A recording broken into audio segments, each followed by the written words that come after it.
O tema da série que eu estou pregando é Cristianismo Simples, mas a mensagem de hoje é: está consumado. E nós vamos ler o versículo de João capítulo 19, versículo 30, que diz assim: quando, pois, Jesus tomou o vinagre, disse: está consumado, e inclinando a cabeça, rendeu o espírito. Todos vocês já imaginaram o momento da crucificação, ou porque viram algum filme, ou porque já imaginaram por cenas que também viram. Este foi o momento mais extraordinário da história dos homens. Este não foi um momento de fracasso, mas um momento de vitória. Jesus estava ali não só recebendo uma dor física excruciante, uma dor moral, a dor da vergonha, uma dor espiritual, do abandono do Pai, dos pecados dos homens sobre ele. Mas mesmo naquele momento tão terrível, não saiu da boca de Jesus uma palavra que não tivesse um significado.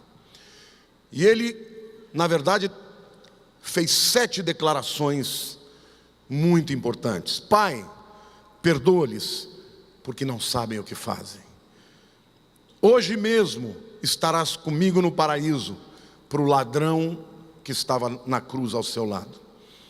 Mulher, eis aí o teu filho, falando para Maria, sua mãe, em relação a João, o apóstolo que cuidaria dela.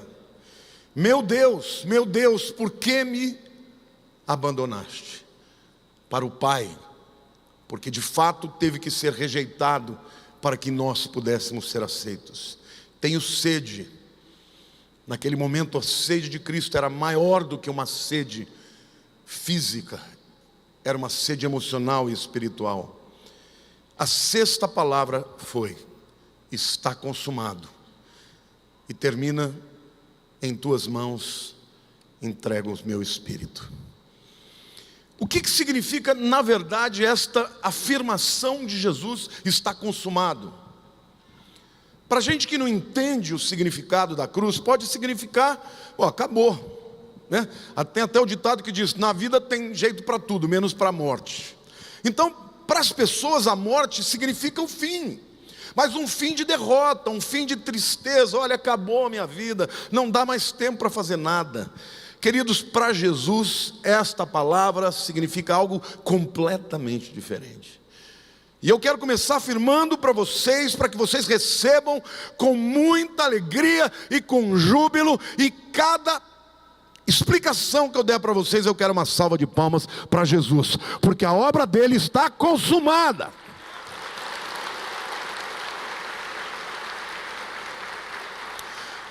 Em primeiro lugar, esta é uma declaração de completude.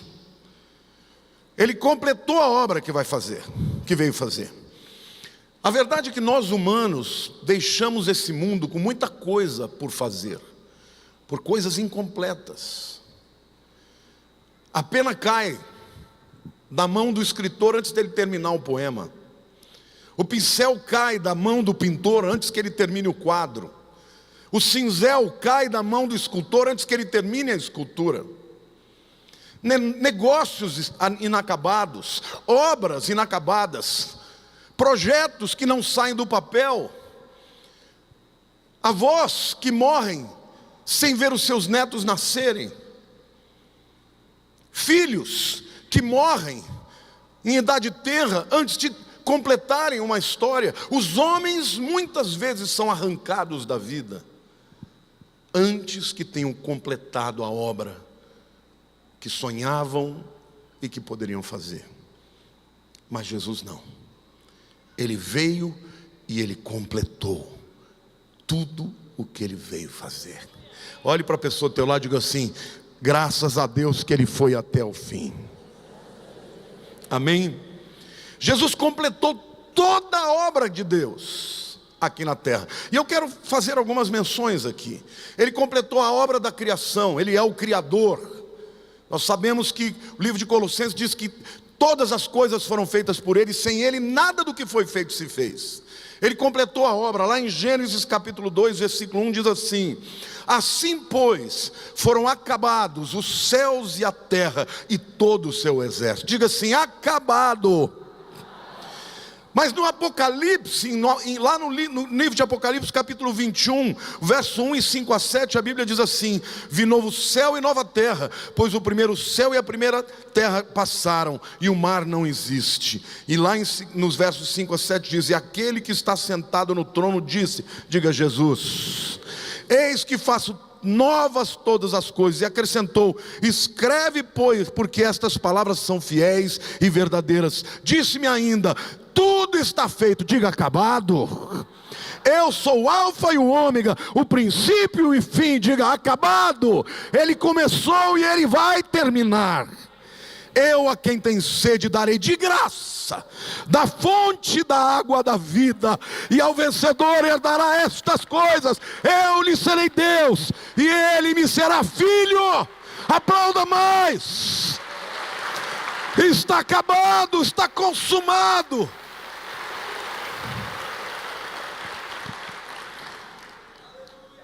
Ele terminou também a sua redenção.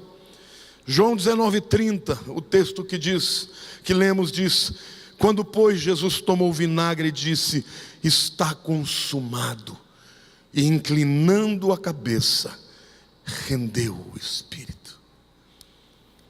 A redenção, a palavra redenção significa libertação mediante um preço pago. Alguém que quisesse libertar alguém ia no mercado de escravos, ia lá, via um escravo e ele desejava comprá-lo, e ele pagava o preço, e aquele escravo então era dele. Mas ao invés de torná-lo um escravo, ele o libertava. Ele dizia: eu o comprei para deixá-lo livre. Este é o termo para redenção. Naquele momento em que Jesus completou a obra, você e eu nos tornamos livres para fazer a vontade do Pai. O que foi que Jesus completou na cruz? Jesus completou todos os requisitos da lei. É por isso que a Bíblia diz: o fim da lei é Cristo, a justiça de todo que crê, a justiça que vem pela fé no Filho de Deus. Jesus completou tudo que a lei exigia. E ele diz: eu não vim para abolir a lei, eu vim para cumpri-la. Mas uma vez que ela é cumprida, já não é necessário que nós a cumpramos, porque ele cumpriu. E a palavra de Deus diz que quando alguém falha na lei uma vez, é condenado por inteiro. Por isso nenhum de nós comparecerá diante de Deus na sua própria justiça, porque um pecado é suficiente para tirar o homem da presença de Deus. Mas Jesus cumpriu a lei. Lá em Colossenses 2, 14 a 17, a Bíblia diz assim: tendo cancelado o escrito de dívida que era contra nós, e que constava de ordenanças da lei, 613 mandamentos, o qual nos era prejudicial, removeu-o inteiramente. Diga: inteiramente, encravando-o na cruz, e despojando os principados e potestades, publicamente os expôs ao desprezo, triunfando deles na cruz.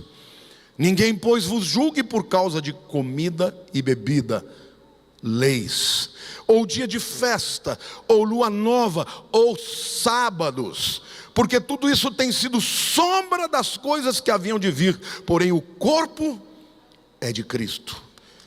O que o apóstolo Paulo está dizendo? Que todas as leis cerimoniais, todas as festas judaicas, os shabats, eram sombra de Jesus.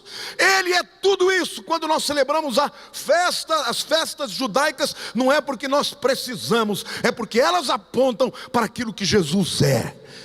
Jesus é a nossa Páscoa, o Cordeiro de Deus que tira o pecado do mundo. Jesus é o nosso pão sem fermento, o pão ázimo que foi enterrado. Jesus é a primícia que ressuscitou no terceiro dia. Jesus é o nosso Pentecostes, porque ele veio na forma do Espírito Santo. Jesus é aquele que virá e voltará na festa de trombetas. Jesus é aquele que há de julgar as nações, que representa o dia do Yom Kippur. E Jesus é aquele que governará sobre toda a terra com cetro de ferro no milênio, que representa a festa dos tabernáculos.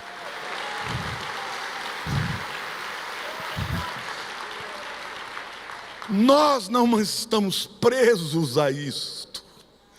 Nós nos lembramos destas coisas, porque elas ensinam o que Jesus fez. Os judeus, quando celebravam as festas, eles celebravam sem saber que estavam profetizando para o futuro. Nós, quando celebramos as festas, nós celebramos aquilo que Ele já realizou. Amém? Não há mais necessidade de cumprimento destas coisas que eram somente sombra daquilo que Jesus fez. Jesus completou todos os sacrifícios da lei. Todos os sacrifícios de animais, de derramamento de sangue, apontavam para um sacrifício supremo, perfeito, definitivo. Hebreus capítulo 10, versos 11 e 12 diz assim: ora, todo sacerdote se apresenta dia após dia a exercer o serviço sagrado e a oferecer muitas vezes os mesmos sacrifícios, que nunca jamais podem remover pecados. Jesus, porém, tendo oferecido para sempre um único sacrifício pelos pecados, assentou-se à destra de Deus. Queridos, pode aplaudir o Senhor? Pode aplaudir ao Senhor?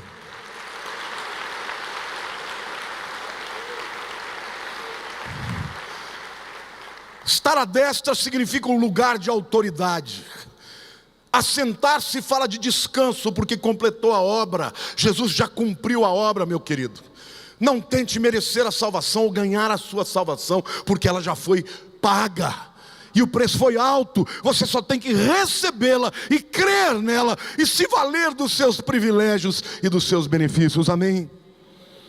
Ele completou todo o sofrimento requerido para pagar pelos nossos pecados. 1 João 7 diz: se porém andarmos na luz como Ele está na luz, mantemos comunhão uns com os outros, e o sangue de Jesus, seu Filho, diga: o sangue de Jesus, seu Filho, nos purifica de todo o pecado. O sangue de animais, o máximo que podia fazer era cobrir os pecados. O sangue de Jesus limpa os pecados. É por isso que a gente pode cantar aquele hino, né? Que no meu tempo, quando eu me converti, a gente cantava: alvos como a neve, mais que a neve.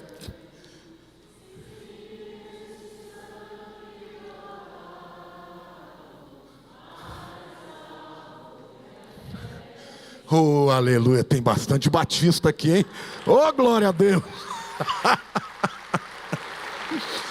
Diga assim: eu estou purificado. Amém, irmãos?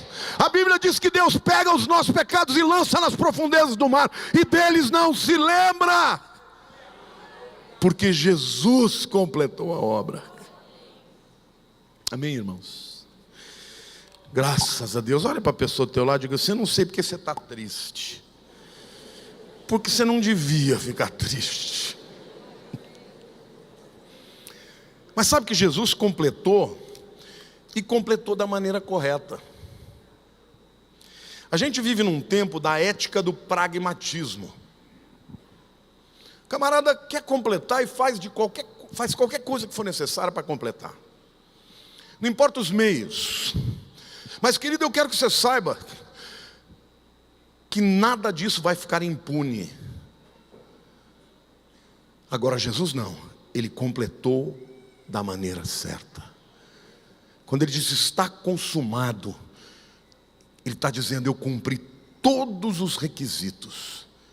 Nunca pecou, nunca desobedeceu, nunca traiu, nunca passou ninguém para trás. E ainda assim recebeu sobre si as nossas culpas. Mas essa também é uma declaração de conquista. Talvez você imagine na cena, porque quando você estuda, e eu já tive a oportunidade de fazer estudos a respeito da crucificação, até o Carlos me mandou uma vez uma pregação de um amigo dele que é médico, maravilhosa. Jesus, quando estava morrendo, irmãos, ele estava perdendo o fôlego, porque a dor extraordinária que ele sentia fazia com que ele tentasse levantar para poder respirar, porque o peso ia caindo sobre ele. Ele começou a ter problemas de hemorragia interna, ele começou a ter problema de falta de respiração. Então naquele momento que ele estava para dar o último suspiro, ele disse: está consumado. Mas deixa eu lhe dizer, a Bíblia faz menção de que ele não gemeu, ele bradou. Ele não disse está consumado, ele disse está consumado. Ele bradou com grande voz. Olha o que Mateus 27:50 diz. Pode aplaudir, pode aplaudir. Ele merece toda a honra e toda a glória. Mateus 27:50 diz: e Jesus, clamando outra vez com grande voz. No grego a palavra usada aqui é mega. Era um megafone, porque voz é fone. Fone, com grande voz, é com megafone. Ele clamou: está consumado. Marcos 15:37 diz: mas Jesus, dando um grande brado, expirou. Lucas 23:46 diz: Jesus clamou em megafone, em alta voz: Pai, nas tuas mãos entrego o meu espírito. E dito isto, expirou. Não foi um gemido de derrota, foi um brado de vitória. Autossuficiente para que até que o inferno, nos seus recônditos mais profundos, pudesse ouvir. Os demônios estavam ali certamente celebrando, achando que tinham vencido. Mas quando ouviram aquela voz, eles estremeceram. Está consumado. Deus está dizendo para você: para de viver um evangelho derrotista, porque está consumado. Aquele que começou uma boa obra na sua vida vai terminar até o dia de Cristo. Está consumado. Amém, igreja?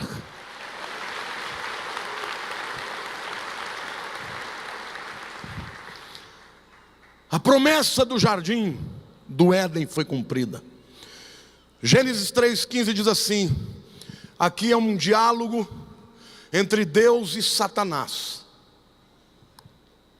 E Deus faz a primeira profecia da redenção.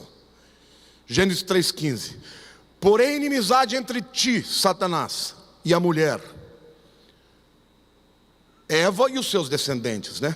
Entre a tua descendência, Satanás, e o seu descendente da mulher, que somos nós, e Jesus em primeiro lugar. Este, o seu descendente Jesus, te ferirá a cabeça, e tu lhe ferirás o calcanhar. Diga: a ferida no calcanhar de Jesus é a cruz. A ferida na cabeça da serpente é a vitória. Amém? Amém, irmãos? E é interessante porque o Velho Testamento tem muitas histórias que apontam para esse momento. Vocês sabem que quando Davi matou Golias e cortou a cabeça de Golias, ele foi para um lugar em Jerusalém que muitos afirmam ser o Gólgota. Gólgota significa o lugar da cabeça. Mas Davi chamou aquele lugar onde ele enterrou a cabeça de Golias de Golgoliá. O Golgoliá é o Gólgota, porque quando Davi corta a cabeça de Golias e leva para Jerusalém, ele está ali como antecessor de Cristo, dizendo: eu matei esse gigante, mas o meu descendente matará o maior de todos os gigantes. Aquele que vem para nos intimidar, aquele que vem para nos envergonhar, ele já venceu. Satanás e os demônios foram derrotados no Calvário. Colossenses 2, 14 e 15 diz assim: tendo cancelado o escrito de dívida. Quem está com dívida aqui? Levanta a mão. A pessoa levanta assim, né? E o medo, né? Pode levantar, meu irmão. Eu vou perguntar: quem aqui não tem nenhuma dívida? Olha, são poucos. Mas já pensou se alguém chegasse para você e falasse assim: está com dívida? Tá não. está pago, está cancelado. E a Bíblia diz que Jesus cancelou o escrito de dívida que estava contra você.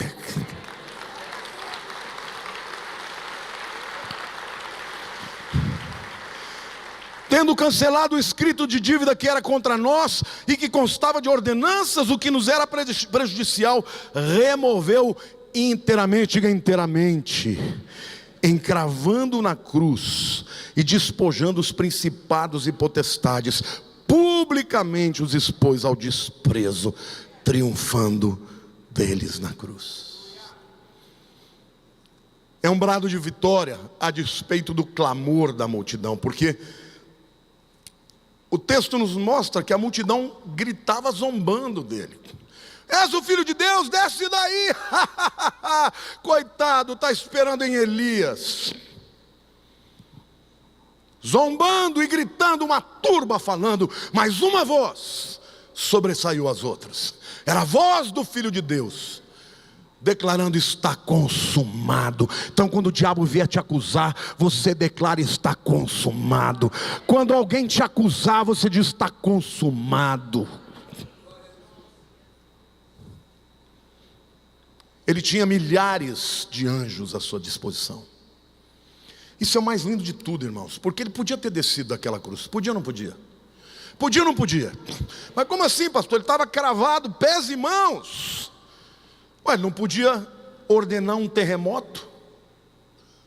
Podia ou não podia? Ué, ele não parou o mar, não parou o vento? Os discípulos não disseram: quem é esse que até os ventos lhe obedecem? Ele podia dizer: terremoto. Tremia tudo, caía da cruz. Mas ele estava com os cravos, ia ficar todo ferido. Ele não curou os outros, podia curar a si mesmo. Ele não desceu porque ele quis cumprir a sua missão até o fim. Foi por causa da sua morte que nós pudemos viver. Amém, irmãos? Está consumado. Quando ele estava no Getsêmani, chegaram os soldados. Primeiro perguntaram sobre Jesus: onde que está o Nazareno? Ele disse: sou eu. Quando ele falou sou eu, pá, todo mundo caiu. Antes de mais nada, ele estava querendo dizer, porque o que ele fala, quando ele falou sou eu, na verdade ele estava dizendo Yahweh, o eu sou. E eles caíram em terra. Aí se levantaram e se recompuseram. Pedro tira a mão da espada e passa na orelha de Malco, corta a orelha. Jesus pega a orelha que estava no chão, cola de novo nele e diz: Pedro, quem vive pela espada vai morrer por ela. Ninguém tira a minha vida, eu a dou voluntariamente. E ele foi para a cruz. Qualquer hora que ele quisesse, ele teria desistido e poderia ter feito isso. Mas ele não fez. Porque se ele não fizesse, nós estávamos perdidos. Porque ele permaneceu na cruz, irmãos, e completou a obra e disse: está consumado. Nós estamos aqui hoje. E quando ele repreende a Pedro, ele diz: você acha que eu não podia pedir ao meu pai que mandasse 12 legiões de anjos? Querido, uma legião de anjos é de 3 a 6 mil. Então vai por baixo. Jesus está dizendo: se eu pedir agora, se eu estalar o dedo agora, 50 mil anjos estão à minha disposição. Mas eu não vou fazer isso, porque eu tenho que enfrentar isso sozinho. Jesus permaneceu na cruz. E hoje Ele tem poder para te salvar. Escuta o que eu estou te dizendo. Ele não se livrou da morte, mas tem poder para te livrar da morte. Ele recebeu a culpa e tem poder de te livrar da culpa. Por isso que a Bíblia diz: onde abundou o pecado, e são muitos os pecados, superabundou a graça. Hoje você pode dizer para o Senhor: Senhor, eu creio no teu sacrifício, e ser beneficiado com o seu perdão. Amém? Em terceiro lugar, esta palavra é uma palavra de conforto. No grego, esta palavra é tetelestai. Tetelestai, diga tetelestai. Mais uma vez, diga tetelestai. Tetelestai. O que é tetelestai, irmãos? É consumado, a tradução no português. Mas essa palavra é uma palavra técnica. Esta é a palavra que diz respeito ao documento de quitação de dívida. Naquele tempo, quando você ia ao cartório, porque já tinha cartório, já tinha documentos de dívida, e você pagava a sua dívida, você recebia do cartório um documento, uma certidão negativa chamada tetelestai. Olhe para o teu irmão do lado e diga: Jesus já pagou a tua dívida. Aí você vai dizer: pastor, mas na terra ainda tenho a dívida. Mas querido, Ele pode te abençoar para você ter a sua dívida paga aqui também na terra. Porque Deus quer te abençoar, quer te libertar de toda dívida. Porque quem tem dívida não está livre. E o Senhor quer que você creia nisso. Quantos creem que Jesus tem poder para perdoar as suas dívidas? E Ele tem poder para te dar capacidade para trabalhar, inteligência, pessoas para te ajudarem. E Ele quer que você viva livre, sem dívida. Então é uma palavra de grande consolo. De graça a dívida. De graça. É como se você um dia não tivesse como pagar alguém que te ama muito, chegasse para o outro e dissesse: a dívida é minha.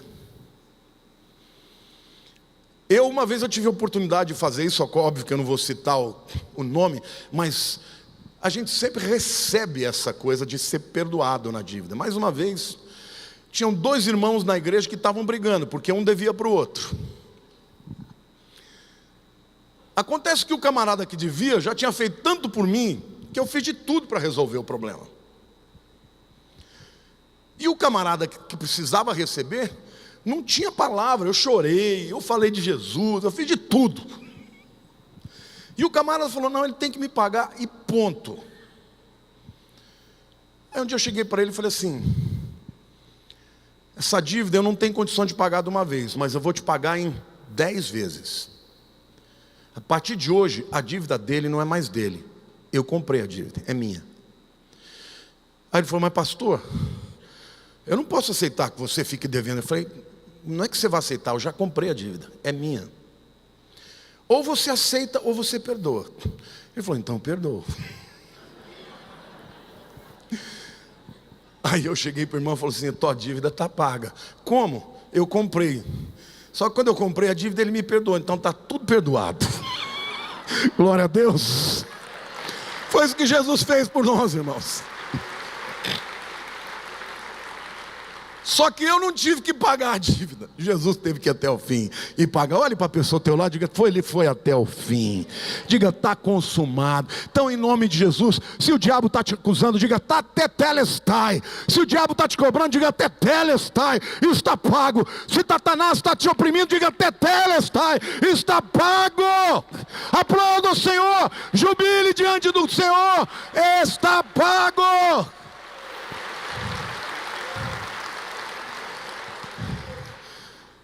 Como é bom eu saber que quando eu chegar na presença de Deus, primeiro, queridos, que nós nunca vamos comparecer no juízo final, para sermos julgados para céu e inferno. Sabia disso? Porque Jesus disse: quem crê em mim, nas minhas palavras e naquele que me enviou, não entrará em juízo, mas passou da morte para a vida. Querido, quando você chegar na presença de Jesus, aquele que estará lá para julgar todas as obras, ele não é um juiz para te salvar ou te condenar. Ele é o teu advogado, que vai retribuir segundo as tuas obras. É a questão do pódio. Hoje nós estamos fazendo pódio aqui na igreja, né? Maravilhosa a ideia do pastor Zé Luiz. E todo mundo quer subir no pódio. Quantos aqui querem subir no pódio? Querido, Quando a Bíblia fala que você vai receber a coroa da vida, essa coroa é aquela coroa de louros que o corredor da maratona recebia. Só quem cruzava a linha final podia receber. Não era uma coroa para perdedores e ganhadores, era uma coroa para vencedores. Porque está consumado quando você comparecer diante do Senhor. Mesmo a pessoa que teve uma vida bem meia boca, fez tudo da maneira errada, mas creu no Salvador, a Bíblia diz que vai chegar na presença de Deus, as obras vão ser queimadas e vai passar como pelo fogo, todavia o mesmo será salvo. Sabe por quê, meu irmão? Porque a tua salvação foi de graça para você. Diga graça. Diga graça. Por isso que não há lugar para vaidade, irmãos. Nós somos pecadores. Lá no céu não vai ter ninguém batendo no peito. Olha o que eu fiz. Não, lá no céu vai todo mundo dizer: olha o que ele fez. Olha o que ele fez por mim. Olha esse pecado que ele perdoou. Olha o que ele fez pela minha vida. Tetelestai, está pago, está consumado. Amém, igreja?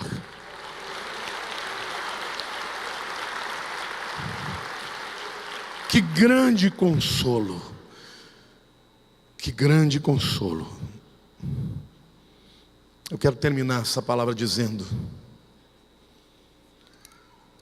que aquele que começou uma boa obra em vós há de completá-la até a vinda de Cristo. E sabe, irmãos, hoje algumas pessoas começaram a vida cristã através do batismo, testemunhando a sua fé, que morreram com Cristo e ressuscitaram com Ele. Mas a nossa vida vai ter um fim aqui. Mas esse fim não é o fim, é o começo. Porque aquele que começou uma boa obra vai completar até o dia de Cristo. Isso significa que quando a minha vida na terra terminar, é o dia de Cristo para mim. É o dia que eu vou me encontrar com o Salvador. E Ele vai poder dizer: filho, foste fiel no pouco, sobre o muito te colocarei. Entra no gozo do teu Senhor. Glorifique ao Senhor. Primeiro se renda a Ele.